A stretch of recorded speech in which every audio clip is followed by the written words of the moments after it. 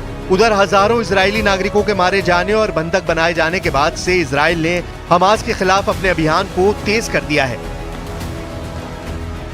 अब समझिए कि आखिर 7 अक्टूबर 2023 को हमास के हमले के बाद क्या हुआ था। पिछले साल 7 अक्टूबर को हमास के सैकड़ों लड़ाके गजा से इजराइल में घुस आए। इजरायली नागरिकों पर इन्होंने अंधाधुंध फायरिंग शुरू कर दी। हमास ने जब इजराइल पर हमला किया था, तब बॉर्डर से गजा के आम लोग भी इजराइल में घुस आए थे। इस दौरान इजरायली लोग जश्न मना रहे थे। इस हमले में 1205 लोगों की मौत हुई। 251 लोगों को हमास अपने साथ लेकर गजा पट्टी में चला गया। 1 साल बाद 64 लोग अभी भी बंद हैं। 117 को आजाद किया गया और 70 मर चुके हैं। इजरायली सेना ने 7 मई को गजा के सबसे दक्षिणी शहर रफा पर जमीनी हमला शुरू किया। गजा में ज्यादातर लोगों ने यहीं शरण ले रखी थी। इजरायली सेना ने गजा और मिस्र के बीच क्रॉसिंग पर कब्जा जमा लिया, जिसके जरिए मदद आती थी। 13 जुलाई 2024 को दक्षिणी गजा में एयर स्ट्राइक में हमास के सैन्य विंग के चीफ मोहम्मद दईफ की मौत हो गई। सिर्फ हमास के लड़ाके ही नहीं, हजारों आम नागरिक जिनका जिद की इस लड़ाई से कोई वास्ता नहीं है, उनकी भी इजरायली हमलों में जाने जा रही हैं। मरने वालों में कई ऐसे मासूम बच्चे हैं जिन्हें अभी दुनिया देखनी थी। सिर्फ हमास के लड़ाके ही नहीं, हजारों आम नागरिक जिनका जिद की इस लड़ाई से कोई वास्ता नहीं है, उनकी भी इजरायली हमलों में जान जा रही है। मरने वालों में कई तो ऐसे मासूम बच्चे हैं जिन्होंने अभी दुनिया देखनी थी, लेकिन गर्भ में ही मां के साथ उनकी मौत हो गई। 2 वक्त की रोटी के लिए लोगों को सड़कों पर लंबी लाइन लगानी पड़ रही है। जिनके पास कल तक अपना आशियाना था वो टेंटों में रहने को मजबूर है। इस बीच एक बार फिर इजरायली पीएम बेंयामिन नेतन्याहू ने अपना संकल्प दोहराया है कि जब तक पूरी तरह से सभी दुश्मनों का खात्मा नहीं होगा तब तक ये युद्ध जारी रहेगा। इजराइल के पीएम बेंयामिन नेतन्याहू हर बार कहते हैं कि हम अपने दुश्मनों को छोड़ेंगे नहीं, और यही इजराइल कर रहा है। इजराइल का दुश्मन चाहे जो हो, जिस मुल्क में हो, इजराइल को इससे कोई फर्क नहीं पड़ता। इजराइल अपने दुश्मनों को जरूर उनके अंजाम तक पहुंचाता है, वो चाहे मोहम्मद दईफ हो, इस्माइल हानिया हो, फऊद शुक्र हो, नसरल्ला हो, नसरल्ला का दामाद हो, नसरल्ला का भाई हो।